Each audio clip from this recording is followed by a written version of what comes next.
gonna start this song right now. 1, 2, here we go. Woo! Here we go. When the road gets rough, shine your light, and the going gets tough, shine your light. Just have faith, it'll be alright. So just shine your light. Oh, when you're feeling blue, shine your light. Spirit's guiding you, shine your light. Just hold on, love will pull you through. So just shine your light. Shine your light. Shine your light. Everything's gonna be alright. So just shine your light. Say hello to somebody around you.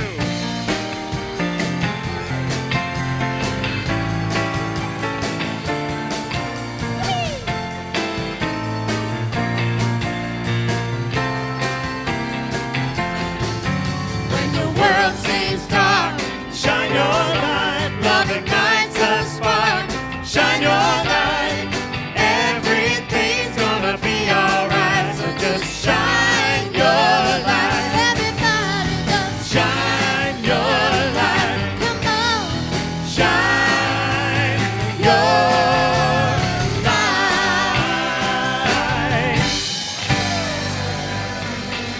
So you guys don't have to watch that though. So you guys get all of this, which I think is really nice. So let's take a deep breath in. And when you exhale, just allow yourself to close your eyes and sink into your chair. And just let it go. There are times in life we just need to stop thinking about what we're thinking about and just breathe. Think about becoming at one with the energy of the universe. And when we sing the Om Shanti at the end of our chanting, that's what we're singing. We do 3 rounds of that. So we really take that opportunity just to quiet the mind, quiet our breathing, quiet the mind. Take another deep breath in. Show me the way. Show me the way. Your love will light my way.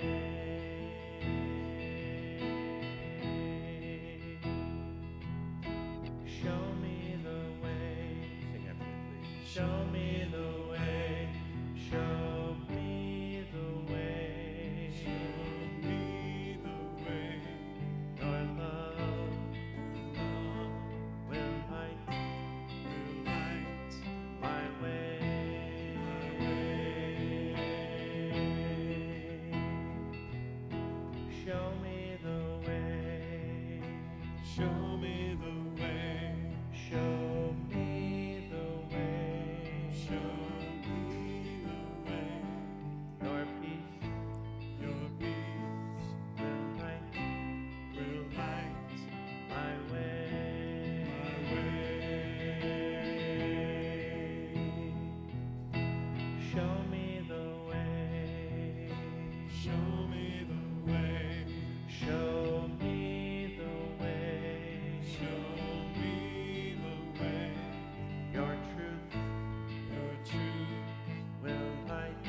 Shanti Om, Shanti Om.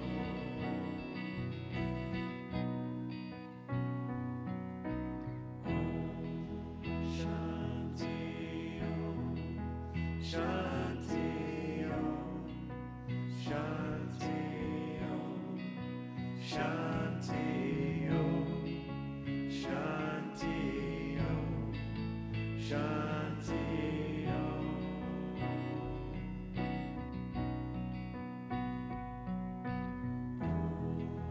Shanti Om, Shanti Om, Shanti Om, Shanti Om, Shanti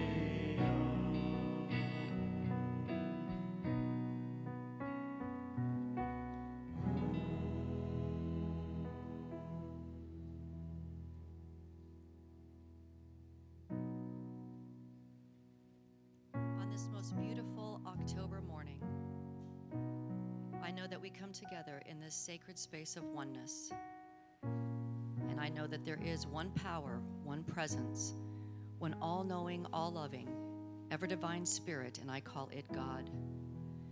God is the love that upholds the universe, the eternal light that dwells within, and the limitless source of all my good. This divine spirit, this one love, moves through me as me, and I'm an individualized expression of this one creative power. God is, and I am. What I know for me, I also know for each and every one of you.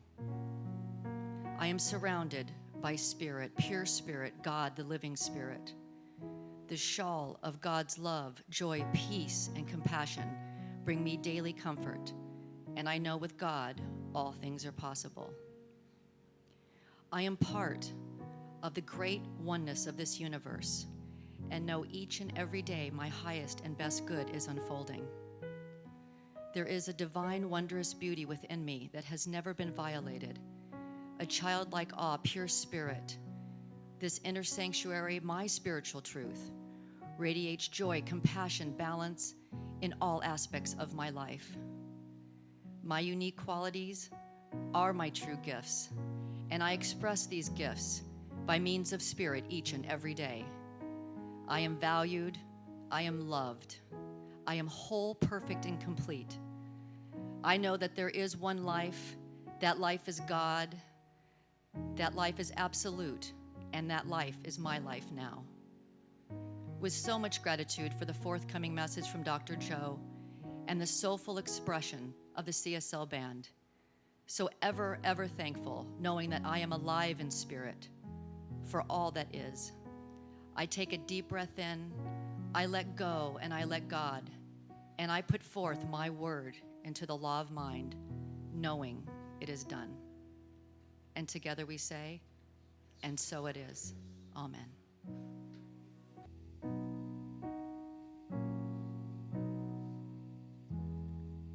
And this is what I know. There is only one self-existent cause. And this first cause, I call God.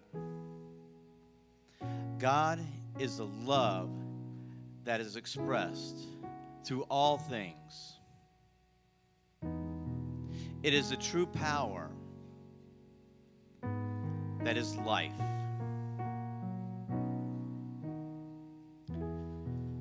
I know that I am one with God, that God's love is my love. God is always expressing through me, in me, and as me. And as a divine expression of this love, I state now the truth of my being. That I am on my right path. No matter which way or direction I choose to go, I am always divinely guided. My heart is wide open, allowing God's love to flow in me so that I know that all my dreams are just a thought away. My thoughts are my reality. For God can only say yes. North, south, east, or west, my path is always divinely guided.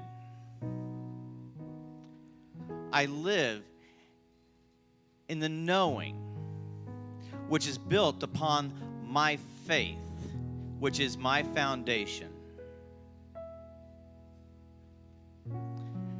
I live an expectant life. For God is always my cheerleader, my co-pilot, my source of all that is. I am so very grateful for my life, all that I have and all that I don't. I am grateful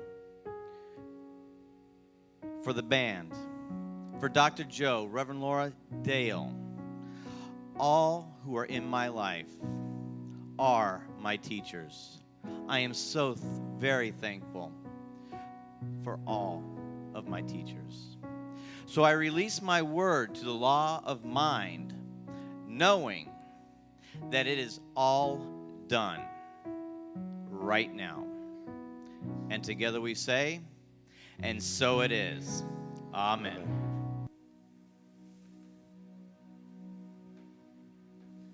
Loving Spirit dwells in me. This is my serenity.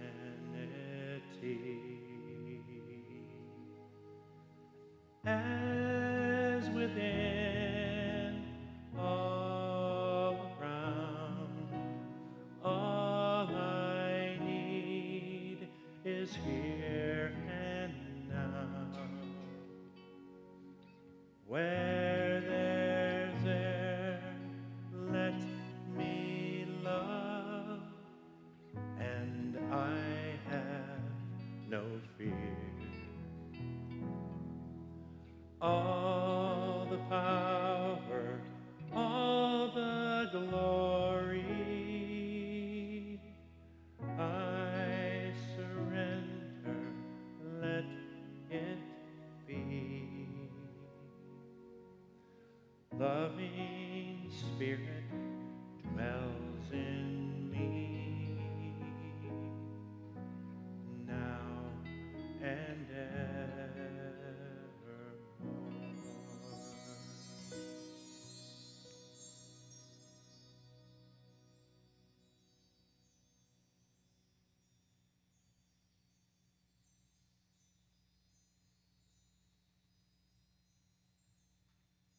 I just want to take a moment. Well, first of all, let's hear it for this beautiful band. They do such a great job every week.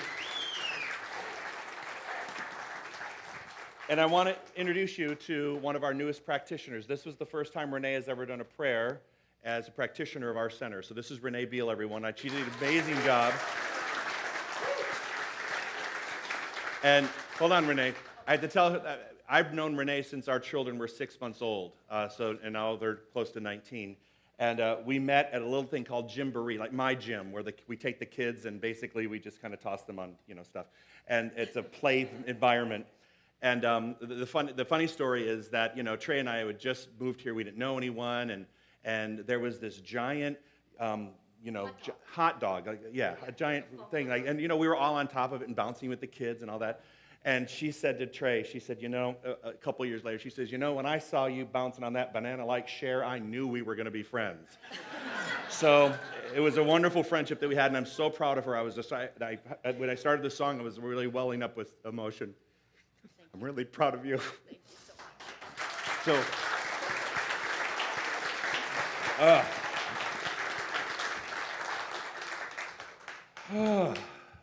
Yeah. Yeah, that was amazing. Yes.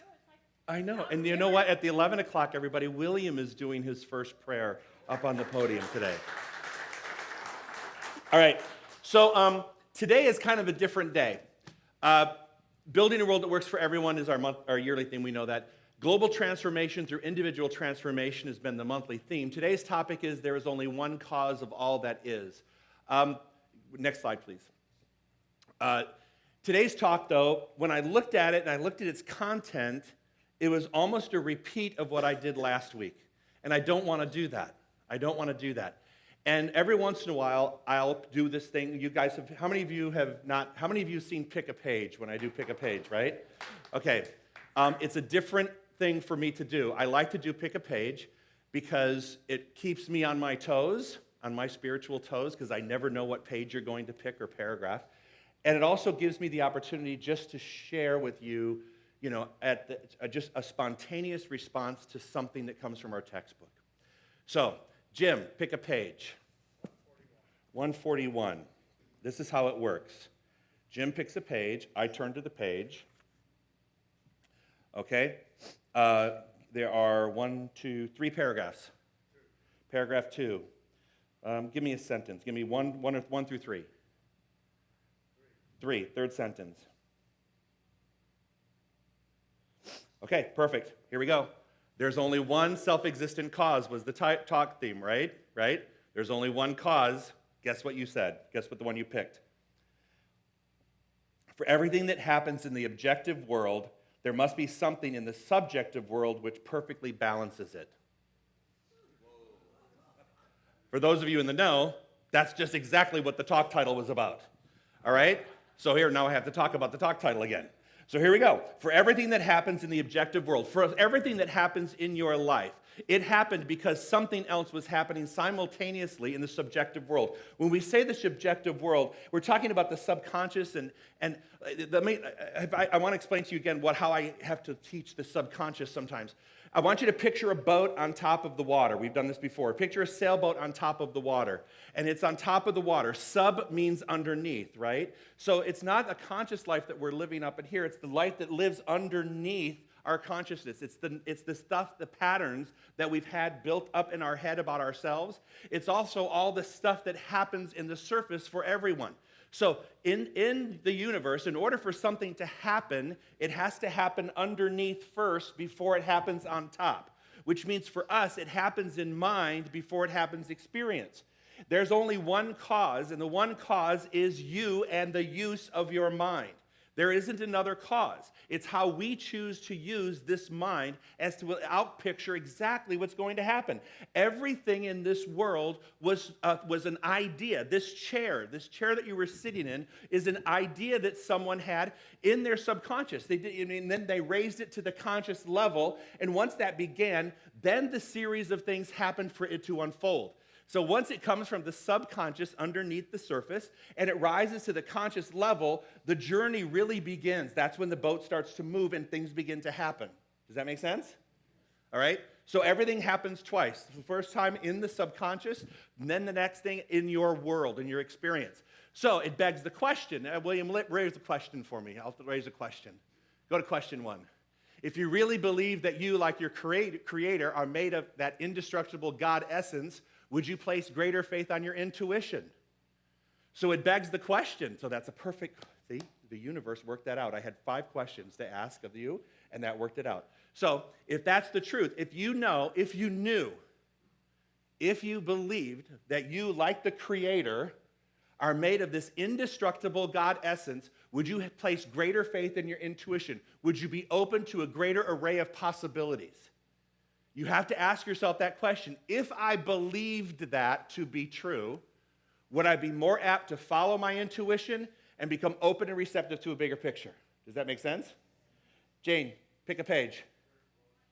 25. Ooh, we're at the beginning. Holy cow.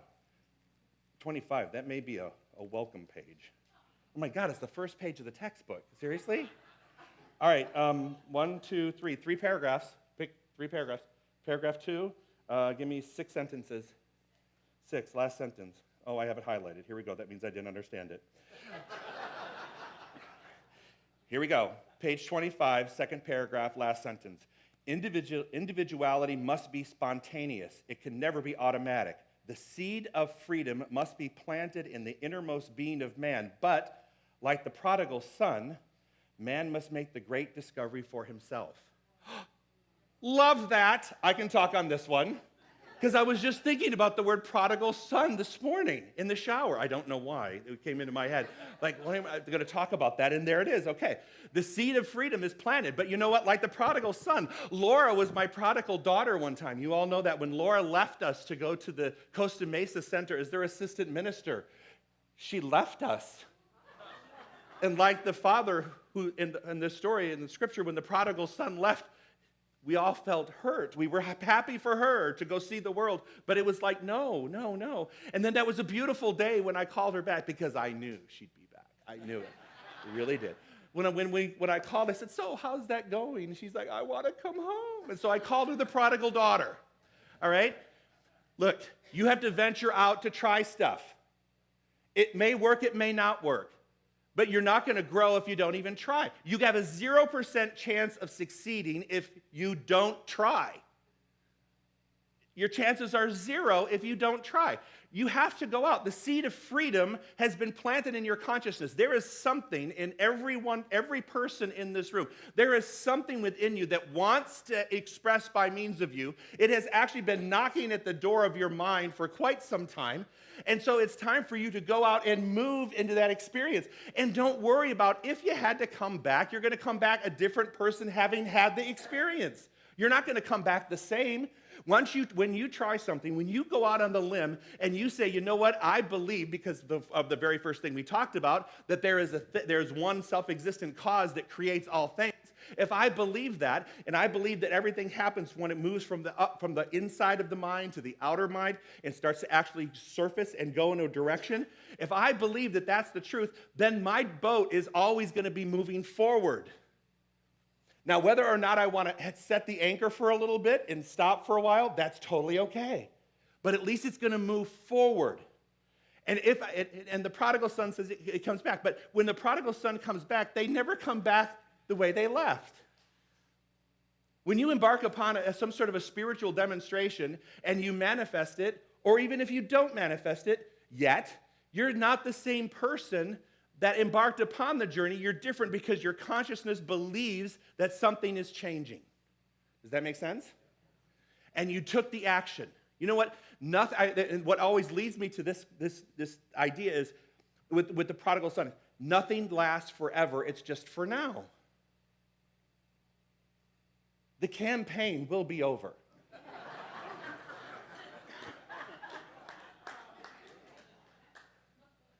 It will end. It's just for now. So ask yourself the question, the things that you think are going to last forever, are they really going to last forever? Or is it just for now? You know, when I in my own personal life, when I look at things that I'm challenged to do, or if I'm having some sort of a challenge, or we're having a challenge as a family, I reflect on the fact that, you know what? Trey and I have been together 27 years. It's like our daughter's now almost 19 years old. We've had parents. Some of them made their transitions. We've been through health challenges, heart attacks, all this. I'm like, you know what? This is okay. The boat's going to rock a little bit, but I like the song, Rock the Boat. I always love to jam. Do you like to know where you got to rock the boat? And it's not going to tip over. It's not going to tip over. So, rock your boat, baby. What are you waiting for? Something is wanting to happen by means of you, and you have to take the step. Untie the boat from the dock and start the journey. You're not going to go anywhere when you're tied up to the dock.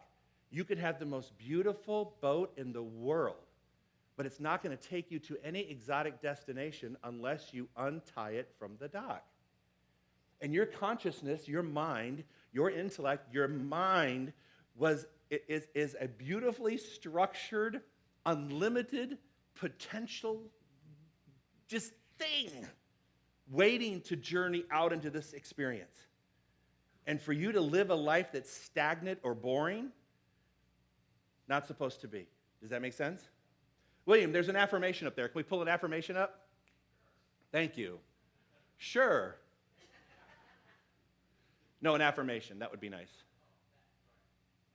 Say that with me, please.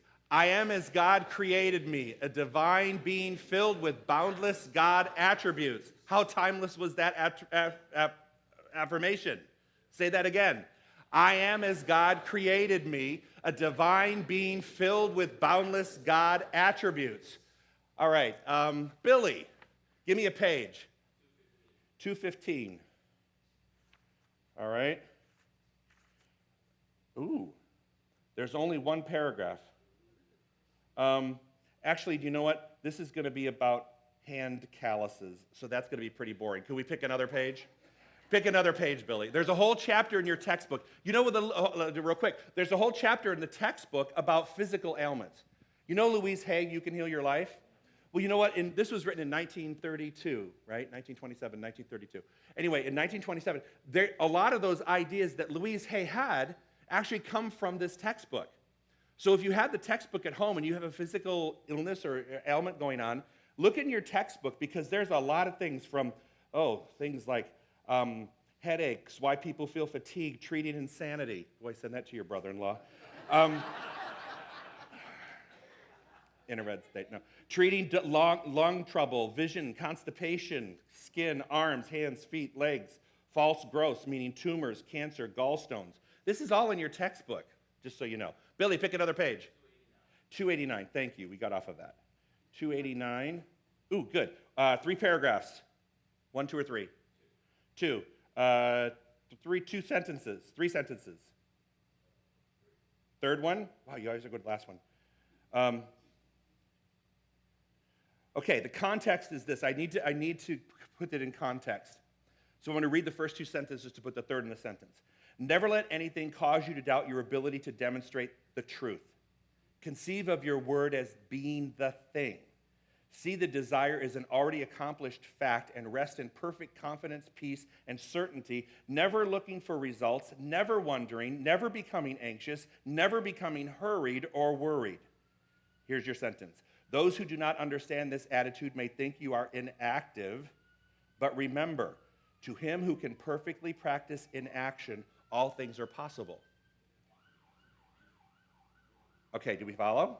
No. Okay, good. That's good. I like that. I like those looks going, no. All right? We're talking about the power of your word. One self-existent cause. Who creates things? Where does it all start first? Mind. Mind becomes your demonstration, becomes your life.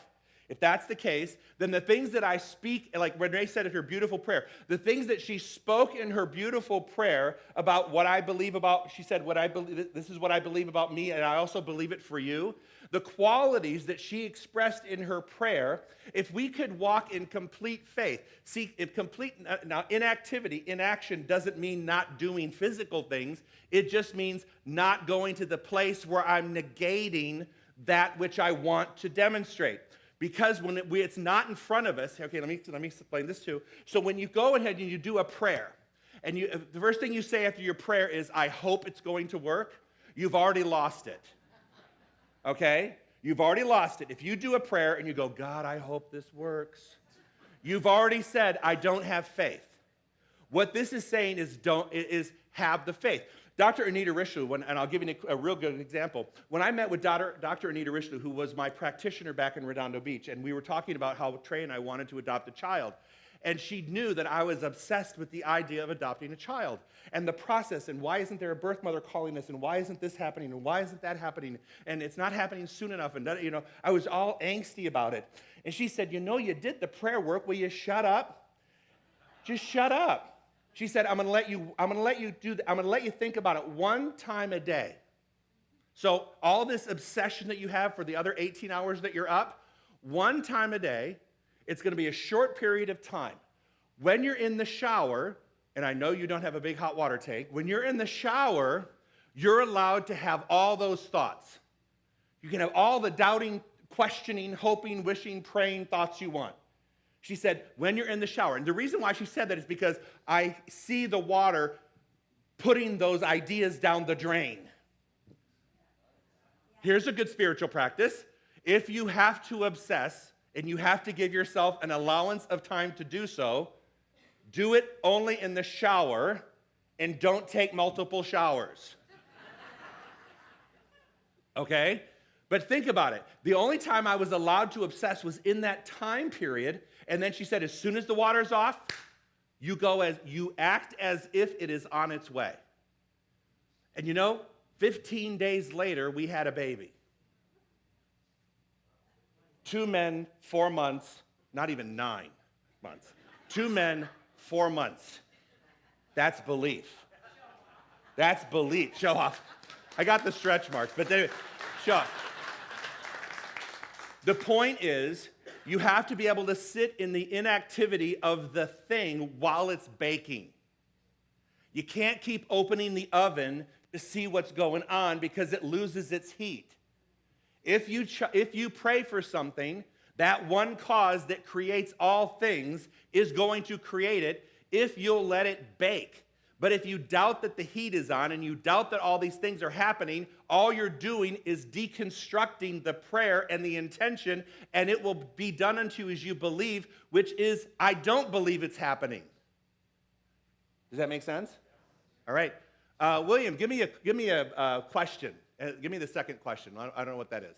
Let's just see what that comes up. If you truly embrace that cause is alive in you as you, would you hold yourself, your mind, body, and spirit in higher regard? Would you be more compassionate toward others? So I like this idea too. If you truly embrace that cause is alive within you, creating for you, would you hold your body, your mind, and your spirit in a different mindset? Would you take yourself out of the role of saying, I have an illness, I have a sickness, or I'm not good enough to get married or have a relationship? Would you deconstruct that conversation and have faith in the one thing that causes you to be alive, that wants the body and the mind and the spirit to all be balanced? And if that was the case, I like the second one, how would you be more compassionate toward others? If you knew that this is how it worked, then when other people are doing their complaining or doing their whatever that is, or they're doing something's legitimately wrong in their life, if they're doing that, could you be more compassionate knowing that this too is going to pass? This too is going to pass. All right, next page number. Laura, pick a page. 62. 62. All right, we're going for the beginning. All right, 61, 60, 62 is blank.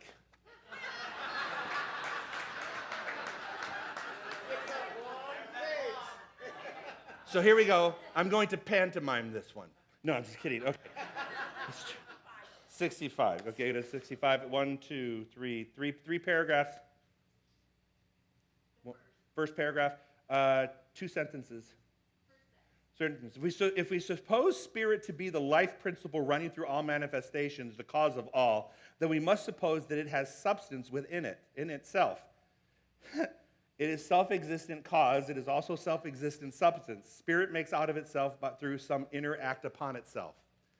Okay, so I didn't really want to talk about that because we talked about it yesterday, but every choice that you've all made pulls it back to that. Okay, so there's a reason why we're talking about this. Okay, Joe, what do you need to hear? Here we go. All right.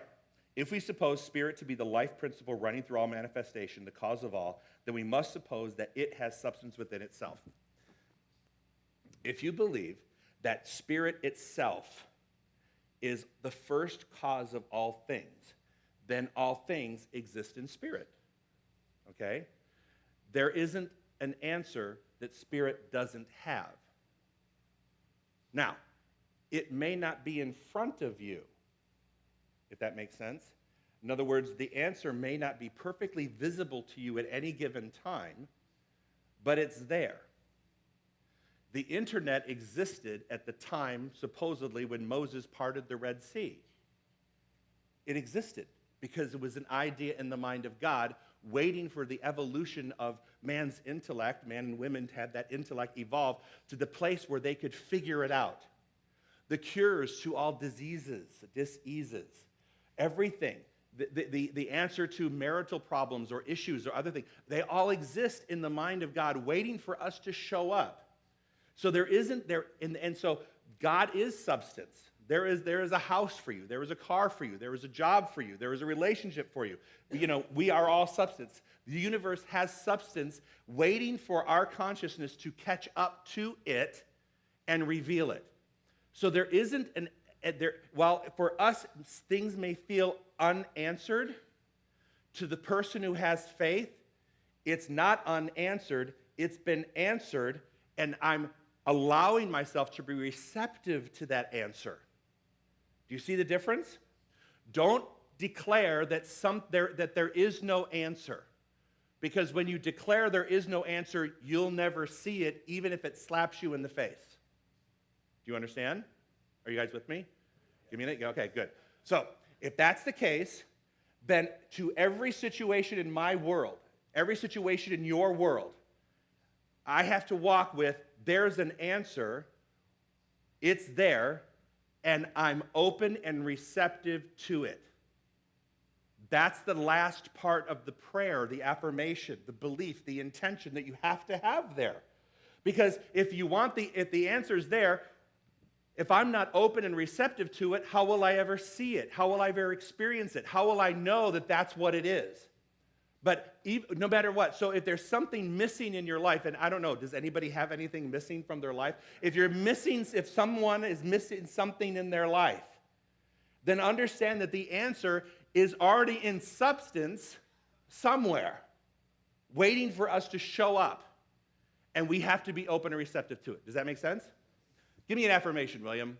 Please, together, please. I am as God created me, a divine being filled with boundless God attributes. Say that again. I am as God created me, a divine being filled with boundless God attributes. Give me a question, William. Anyone? If on faith, not waiting on proof, you accepted what your thoughts convert to form, exactly what we talked about, would you be more mindful of your thoughts? Would you choose to consciously use an immense gift for the betterment of the world? Would you choose to resolve all apparent financial and physical challenges? Oh my God, it's like lining up.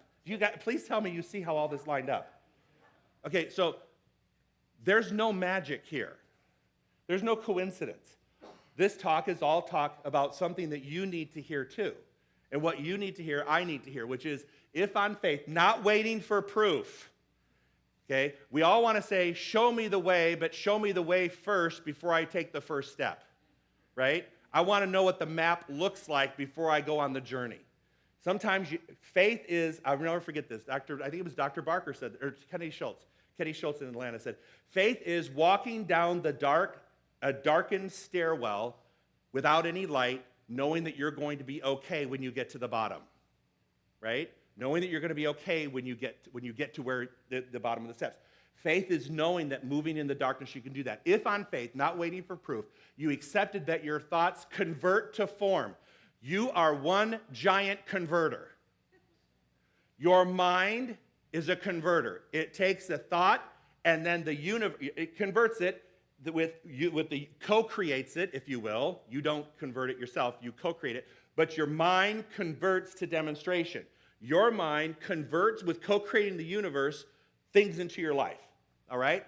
Would you be more mindful of your thoughts? If you knew that what you were thinking about, you will bring about. If you knew that, so in other words, as I fret about things or get upset about things, as I feel angsty inside, as I feel angry or jealous or resentful or whatever those feelings or emotions are, I have to be conscious of that, because remember, that's going to come out in some sort of substance.